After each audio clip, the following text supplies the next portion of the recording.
ప్రభునందు ప్రియులైన మీకందరికీ యేసుక్రీస్తు ప్రభువారి నామంలో శుభవందనాలు తెలియజేస్తూ ఉన్నాం.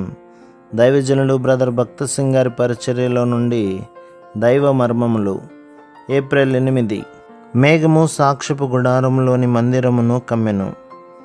సంఖ్యాకాండం 9వ అధ్యాయం 15వ వచనం. సంఖ్యాకాండం 9వ అధ్యాయం 15, 23 చూచెదము. మేఘము మందిరమును కమ్మెను.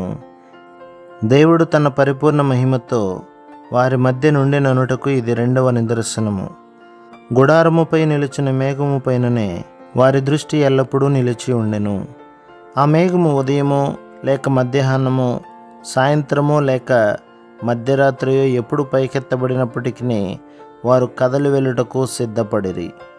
ఒకరోజు లేక వారము లేక నెల లేక సంవత్సరము ఎన్నాళ్ళు ఆ మేఘం నిలిచి ఉండునో అంతకాలం వారు కూడా అట్లే ఉండవలెను. మేఘము ఎక్కడికి వెళ్ళినను వారు దాని వెంట వెళ్ళవలసినదే. ఈ 2 సూచనల వలన దేవుని మహిమ ఆయన ప్రజల మధ్య నివసించునని చెప్పగలము. సమూయేలు మొదటి గ్రంథం 4వ అధ్యాయం 22లో ప్రభావము అనగా మహిమ ఇశ్రాయేలులో నుండి పోయినని చదువుచున్నాము. దీనికి అనేక కారణములు గలవు. వీటి వలననే దేవుని ప్రజలు తమ ఆధిక్యతను క్రమక్రమముగా పోగొట్టుకొనిరి. చివరికి కొంతకాలం తర్వాత దేవుడు వారిని విడిచిపోవు సమయం వచ్చినది. ప్రజల ఆత్మీయ క్షీణతకు కారణమైన కొన్నింటిని చూచెదము. న్యాయాధిపతుల గ్రంథం 21వ అధ్యాయం 25వ వచనం. ప్రతివాడు తన ఇష్టానుసారంగా ప్రవర్తించుచూ వచ్చెను.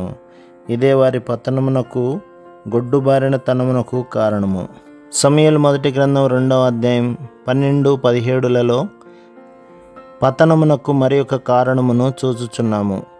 ప్రధాన యాజకుడైన ఏలి కుమారులు బలులను తృణీకరించి బలాత్కారము చేయుటకు ప్రారంభించిరి. 13వ వచనంలో వారి యొద్ద 3 ముండ్లు గల కొంకి ఉండిననియు దానితో దేవునికి చెందిన మాంసమును తీసుకొనుచుండిరనియు చూచుచున్నాము. ఈ దినములలో 3 ముండ్లు గల కొంకి ద్వారా అదే సంభవించుచున్నది.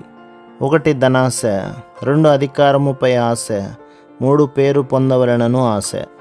ఈ మూడింటి వలన దేవునికి చెందవలసిన ఘనత మానవునికి చెందుచున్నది. ఈ దినములలో అనేకులు ఈ 3 ముండ్లు గల కొంకి వాడుచున్నారు. అనేకులు దేవుని సేవించుచున్నారు. అయితే వారి అంతరంగంలో ధనాశయో లేక అధికారముపై ఆశయో లేక పేరు సంపాదించుకొనవలనను ఆశయో కలిగి ఉన్నారు. పై వాటిలో దేనినైనను సంపాదించుకొనుటకు ఎంత సమర్పణనైనను చేయుటకు వెనుదీయరు.